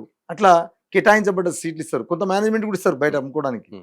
వాళ్ళకు రియంబర్స్మెంట్ రాదు, మేనేజ్మెంట్ కింద ఉన్న వాళ్ళకి రియంబర్స్మెంట్ రాదు. కౌన్సిలింగ్ ద్వారా పాల్గొన్న మా పిల్లలకు ఫీజు రియంబర్స్మెంట్ ప్రభుత్వాలు ఇవ్వాలి. అవైనా సరిగ్గా టయానికి ఇస్తున్నాయా? ఇవ్వట్లేదు. అప్పుడు ఏం చేస్తారు? వాళ్ళు ఎత్తేస్తారు. ఏది చదువును నాణ్యమైన విద్యను అందించొద్దు, ఎందుకంటే వాళ్ళు జీతాలు ఇవ్వాలి కదా. ఆ జీతాలు ఇవ్వకుండా ఏం చేస్తారు? ఇక డిగ్రీ చదివినోనికి బీటెక్ పాఠాలు చెప్పే ఉంటాడు, లేదా చార్జీపీలో ఉంది చదువుకోరా మీరు ఫీజులు ఇస్తారు లెస్తా అని నష్టతో ఎలగొట్టి సర్టిఫికేట్ ఇవ్వకుండా ఎలగొట్టిన సందర్భాలు ఉన్నాయి. డిగ్రీ కాలేజీలో అయితే డిగ్రీ క్యాష్ స్కాలర్షిప్ రాలేదని మెమోలు ఇవ్వలేదు, టీసీ ఇవ్వలేదు. ఎన్ని గొడవలైనా, ఎన్ని కేసులైనా అదే కదా. దాని కింద ఉన్న అఫిలియేషన్ ఉన్న ప్రైవేట్ కాలేజీ కూడా ఇవ్వట్లేదు. అంటే నేనేమంటున్నా అంటే ఒక పద్ధతి, క్రమ పద్ధతినే కావాలని ఒకటి మొత్తం వింగ్స్ మొత్తం కట్ చేసుకుంటూ పోతున్నారు ఈ మన వర్గాల ప్రజలకు. మన వర్గాలంటే అందరూ రిజర్వేషన్ కావాలని, రిజర్వేషన్ ఉన్న వాళ్ళందరూ, రిజర్వేషన్ ఎవరికి ఉంది? అందరికి ఉంది కదా. భారతదేశంలో లేని కులాలు ఏమైనా ఉన్నాయి? రిజర్వేషన్ లేని కులాలు అందరికీ వింగ్స్ కట్ చేస్తుంటారు. మీకు ఎవరికి అర్థం కావట్లేదు. ఇటు ఒకవైపు ప్రభుత్వ ఉద్యోగాలు ఇవ్వట్లేదు, ప్రైవేటు ప్రోత్సాహం, అక్కడ రిజర్వేషన్ లేదు. ఎవరికి ఇస్తారు ఉద్యోగాలు? టాలెంట్ ఉన్నోనికి. టాలెంట్ కాదు అక్కడ కూడా వివక్షత ఉంది. నేను ఆ వైపు ఇంకా పెద్ద సబ్జెక్టు. కనీసం ఎడ్యుకేషన్లో నువ్వు చదువు మంచి చదువు ఇచ్చి వదిలిపెట్టు. తన చదువు మంచి చదువుకున్న తర్వాత తన కాలం మీద తను నిలబడటానికి తను 100 పని చేసుకుంటాడు. సో మీరు కేవలం ఇంతే రిజర్వేషన్ ఇవ్వాలి అని చెప్పేసి డిమాండ్ చేయాలంటున్నా. ఈ వ్యవస్థ మంచిది లేదు, ఈ దుర్మార్గమైన వ్యవస్థ, దోపిడీ వ్యవస్థను మీరు ప్రోత్సహించకండి. మీ కంట్రోల్లో లేకుండా మీరు ఇచ్చేయడం అంటేనే ఆయన ఎవరు స్వామి ఎవరు పోయే కదా, ఒక దేశాన్ని ఒక దాన్ని కొనుక్కొని దేశంగా నిత్యానంద స్వామి స్వతంత్ర దేశంగా ప్రకటించుకున్నట్టు వీళ్ళు స్వతంత్రం. నువ్వు ఒకటే బైసాబ్. ఒక ఎగ్జాంపుల్ నేను ఆయన పేరు కూడా చెప్పొద్దు కానీ మల్లారెడ్డి అంటే ఆయన ఉండు కదా, ఆయన మంత్రి చేసిండు, ఎంపీ చేసిండు, ఎమ్మెల్యే చేసిండు, ఆయన పార్టీ ఏ పార్టీనే చేసిండు. ఆయన ఒక పార్టీకి ఆయన మాట్లాడలేదు. ఆయన చదువు రాదు కదా, ఆయనకు డాక్టరేట్ కావాలంటే కూడా తీసుకోవచ్చు. ఆయన నీ పర్మిషన్, నా పర్మిషన్, గవర్నమెంట్ పర్మిషన్ అవసరం లేదు, వీసీ పర్మిషన్ అవసరం లేదు. ఆయన యూనివర్సిటీలో ఆయన ఎవరికంటే ఏమైనా ఇచ్చుకోవచ్చు, డబ్బులు ఉంటే ఏదైనా ఇవ్వచ్చు, గుర్తుపెట్టుకోండి. ఇక అలాంటి పరిస్థితులు నువ్వు అంత అవకాశాలు ఎందుకు ఇస్తున్నావు? ఏంది ఇది? అసలు వీళ్ళ వల్ల నీకు ప్రభుత్వానికి ఏం లాభం నాకు చెప్పు. అవును. ప్రైవేట్ యూనివర్సిటీలు నువ్వు ఇవ్వడం వల్ల నీకు వచ్చే లాభం ఏందో చెప్పు నాకు. నా విద్యార్థులకు వచ్చే లాభం ఏందో చెప్పు. దేనికి ఇస్తున్నావు నువ్వు ప్రైవేట్ యూనివర్సిటీ పర్మిషన్? దేనికి ఇస్తున్నావు డీమ్డ్ యూనివర్సిటీ పర్మిషన్? యూజీసీ వాళ్ళు లంచాలు తీసుకోకపోతే, ఇది చాలా పెద్ద వర్డ్, లంచాలు తీసుకోకపోతే వాళ్ళు చెప్పిన సెక్షన్ 3లో ఇచ్చినటువంటి నిబంధనల ప్రకారం కాలేజీలు నడుస్తున్నాయా? కళ్ళు మూసుకొని పడుకున్నారా? స్వతంత్ర ప్రతిపత్తి ఉన్నటువంటి సంస్థతోటి విచారణ సిద్ధమవుతుందా యూజీసీతో సహా? రాష్ట్ర కేంద్ర ప్రభుత్వాలు సహకరిస్తాయి దీనికి? ఎందుకు అందరిని బ్లబ్ చేస్తున్నారు? పవర్ ఉంది కదా అని మీ ఇష్టానుసారం చేస్తే ప్రజలు ఆగమవుతారు, విద్యార్థులు భవిష్యత్తు భావి తరాలు ఆగమవుతారు. భారతదేశం ఎట్లా బాగుపడుతుంది? భావి భారతులు ఎట్లుండాలి? ఒక 4-5 ఆదాయాలు అమ్మాయిలు వీళ్ళు కోటీశ్వరులు అయితే అయిపోద్దా? ఇక్కడున్న ఆయననో ఈయననో ఇంకా వాళ్ళ పేర్లు వీళ్ళ పేర్లు చెప్తే వీళ్ళు కోటీశ్వరులు ఉంటే అయిపోద్దా? లాభాపేక్ష లేని యూనివర్సిటీలు అని ప్రకటన చేసి విద్యాదానం మహాదానం అని గొప్పలు చేసి ఎన్నికల పీరియడ్లో ఏం పెడుతున్నారు వాళ్ళు? 100 కోట్ల ఆస్తులు చూపించుకోవట్లేదా? ఎక్కడి నుంచి వచ్చినాయి ఇవి? చెప్పండి నాకు అర్థం కడతా. అందుకని ప్రజలు కూడా చైతన్యవంతులు కావాలంటున్నాను నేను. అంటే మేము కూడా కొన్ని ప్రైవేట్ కాలేజ్ చెప్తే మేము కూడా కొంతమందికి సీట్లు ఇస్తున్నాం, వాళ్ళకి ఫీజు కన్సెషన్ చేస్తున్నాం, కొన్ని పేదవాళ్ళకి స్పెషల్గా చూస్తున్నాం మేము అని చెప్పేసి కూడా చెప్తాయి కదా. మీరు ఎగ్జాంపుల్ చెప్పండి, మల్లారెడ్డి కూడా ఇప్పుడు ఏడా మాట్లాడినా సరే అదే చెప్తారు, నా కాలేజ్కి మీరు వచ్చి మొత్తం ఫ్రీ ట్రీట్మెంట్, ఫ్రీ పేదలకు ఎవరికైనా లేనప్పుడు వాళ్ళకి ఫ్రీగానే సీట్లు ఇస్తాను అని చెప్పేసి చెప్తారు కదా. ఒక్కటి చూపేమను, ఒక్క మెడికల్ సీటు ఫ్రీగా చూపేమను. నేను మల్లారెడ్డి గారిని ఇట వెతుకొని పూజిస్తా. ఒక్క మెడికల్ సీటు ఫ్రీగా ఇవ్వను పేదోనికి ఇచ్చినేమని ఛాలెంజ్ చేస్తారు. ఛాలెంజ్ ఆయన కాదు, ఈ యూనివర్సిటీలు అందరికీ. ఆయన నాకేమన్నా వ్యక్తిగా నేను సంజీవ్ నాయక్ 30 సంవత్సరాల నుంచి ఉద్యమాలు ఉన్నాడు, ఎన్నడూ కూడా వాళ్ళ కాలేజీ గడప దొరికినోని కాదు. నేను నిజాయితీగా ఫైట్ చేయగలుగుతాను, నాకు నమ్మకం ఉంది, విశ్వాసం ఉంది. చందాలు అడిగినోని కాదు, వాళ్ళ దగ్గర దక్షిణ తీసుకుని కాదు. కాబట్టి నేను ఖచ్చితంగా కొట్లాడతా. ఇంకోటి నేను ఒక్కనేం కొట్లాడలే, నాతో పాటు ఈ సమాజం మొత్తం లీడ్ చేస్తున్న వర్గాలందరూ కూడా ఈ డిమాండ్ పట్ల దీన్ని బతికించాలి, ఈ డిమాండ్ను సాధించాలని చాలామంది కలిసి వస్తున్నారు. ఎస్సీ సంఘం నుంచి, బీసీ సంఘం నుంచి, మైనార్టీ నుంచి, ఈడబ్ల్యూఎస్ నుంచి కూడా అందరూ వచ్చినారు. రేపు మీరు చూడండి 13వ తారీఖు నాడు జలవిహార్లో నవ్వుతున్న భవిష్యత్తుగా పెద్ద ఎత్తున రౌండ్ టేబుల్ సమావేశాలు ఉంటాయి. దానికన్నా ముందు అన్ని యూనివర్సిటీల సమావేశాలు జరుగుతాయి. అందరినీ భాగస్వామ్యం చేస్తాం. రాజకీయాలు ఏదైనా కావచ్చు కాక, జంజీ ఉద్యమం ఒక కేవలం నీటు పేపర్ లీక్ అయితేనే జరిగింది కదా, ఇది అట్లా కాదు. పేపర్ లీక్ అయితేనే జరిగిన ఉద్యమం జంజీ ఉద్యమం కదా, దానికి 100 రెట్లు ఉండబోతుంది ఈ ఉద్యమం. ఎందుకంటే విద్యా ప్రైవేటీకరణలో రిజర్వేషన్ ఉండకపోవడం అనేది ఈ వర్గాలకు మొత్తాన్ని, అంటే ఇక్కడ దేశంలో మీరు చూస్తున్నారంటే ఏదైనా సరే ఇక్కడి నుంచే ప్రారంభం. వేరే ఏ కంట్రీస్ అని ఎక్కడైనా ఉన్నాయి ఇట్లా, లేకపోతే ఓన్లీ మీరే ఇక్కడ నుంచి స్టార్ట్ చేస్తారు? కంట్రీ నువ్వు అమెరికాలో ప్రభుత్వం ఎవడున్న ప్రభుత్వం స్కూల్లో చదివించాల్సిందే. అవును. ఇక్కడ లేదట్లా. ఈ దుర్మార్గం ఇది. మన దేశాన్ని ఇంకా వెనుకబడిస్తుంది ఎవరంటే వీళ్ళు చూపించుకున్న అందమైనటువంటి డిజైన్ చూపించిన ఇది కాదు. నిజంగా కరెక్ట్ విద్య నీవు, కరెక్ట్ వైద్యాన్ని నీవు ఫ్రీగా సరిపోదండి. ఫస్ట్ అది ఇవ్వు. 2 మంచి క్వాలిటీ ఎడ్యుకేషన్, మంచి వైద్యం ఇవ్వు. ఫస్ట్ నీడ్ అది మనిషికి.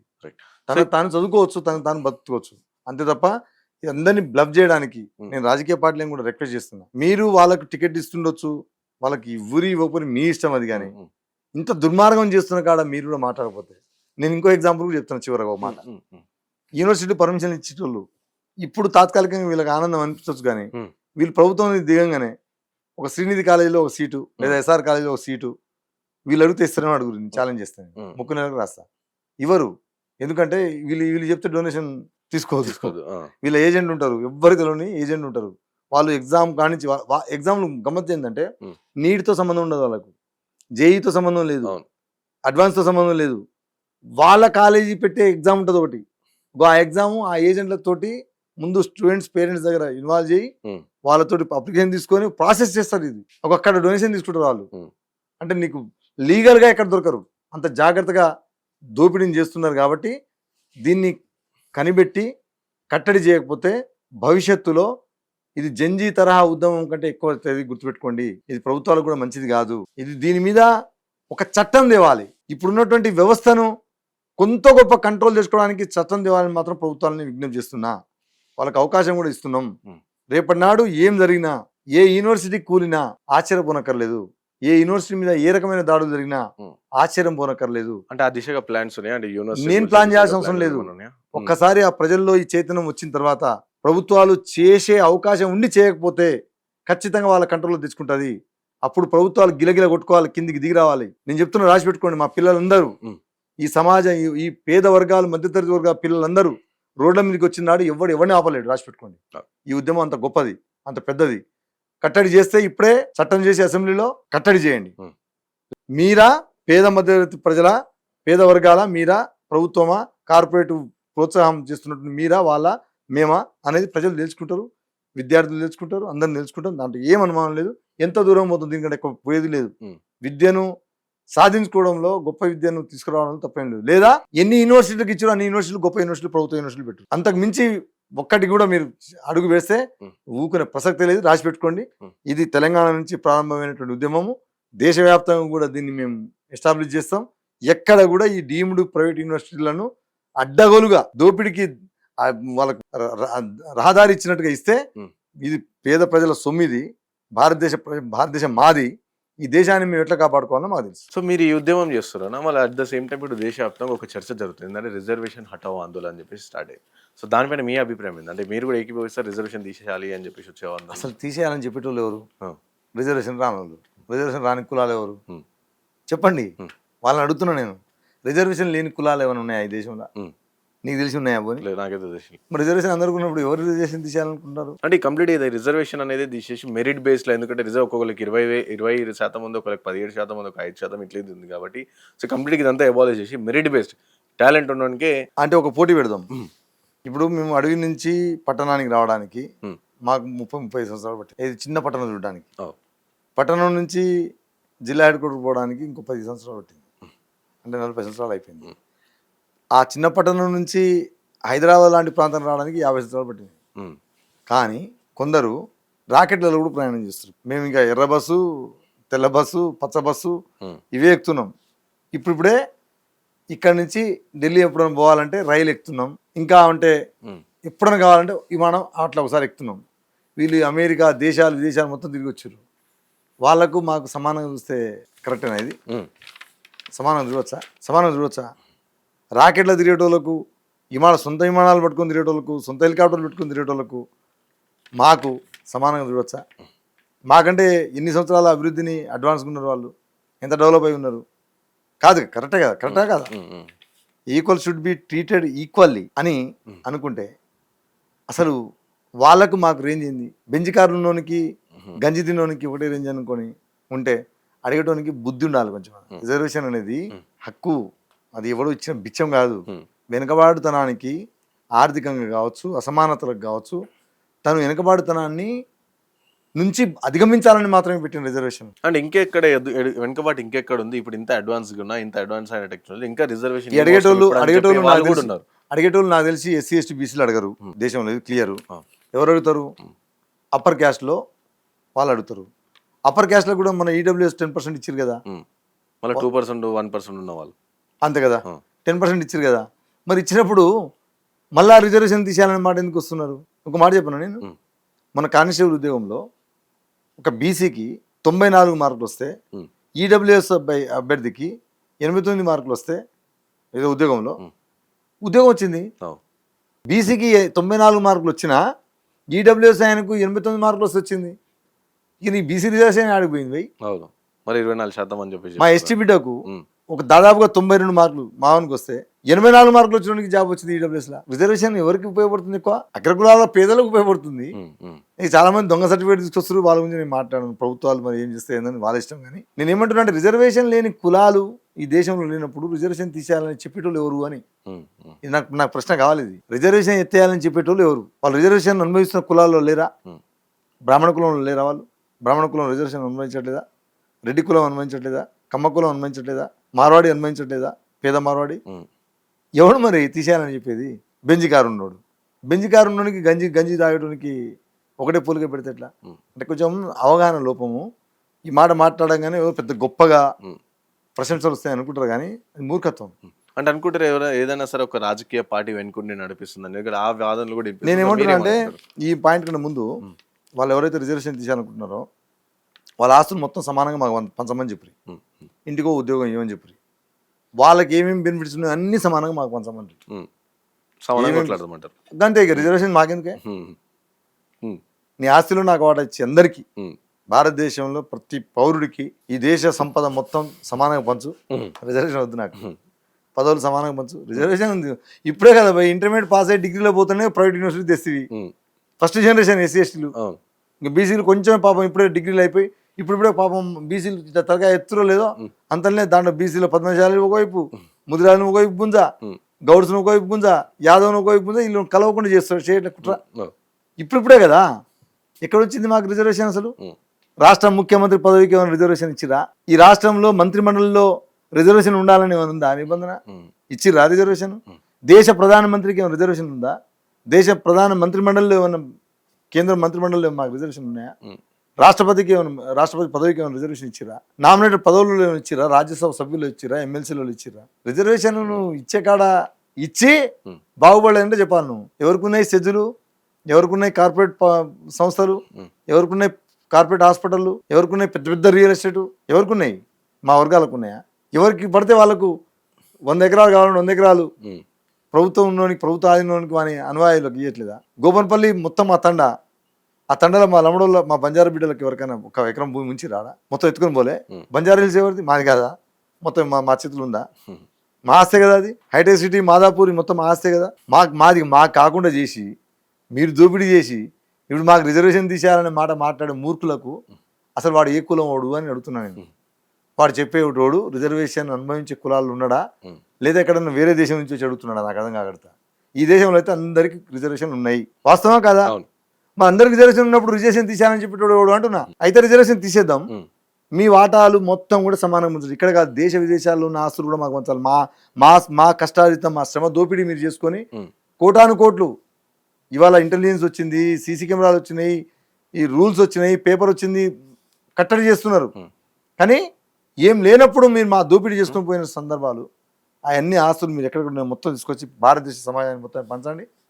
రిజర్వేషన్ మీద తర్వాత మాట్లాడదాం. సో ఫైనల్గా ఏం చెప్తారన్నా? ఫైనల్గా మీరు ఫైనల్గా మేమందరం కూడా, మేము మా మిత్రులు, ఉద్యమ సహచరులు, జాజుల శ్రీనివాస్ గౌడ్ గారు కానీ, మందాల భాస్కర్ గారు కానీ, ఉమ్, ఎంఆర్పిఎస్ మందకృష్ణ మాదిగ గారి నేతృత్వంలో ఎంఎస్ఎఫ్ నాయకులు కానీ, ఎరుకుల క్లబ్ పోరాట సంఘం కానీ, ఈడబ్ల్యూఎస్ సంబంధించిన వాళ్ళు కానీ, యాదవ సంఘం సంబంధించిన వాళ్ళు కానీ, మిగతా సేవలాల సేన సంబంధించిన విద్యార్థి సంఘాలు కానీ, ప్రజా సంఘాలు కానీ, నిన్న మొత్తం అందరం కూర్చున్నప్పుడు ఒక నిర్ణయానికి వచ్చినాం.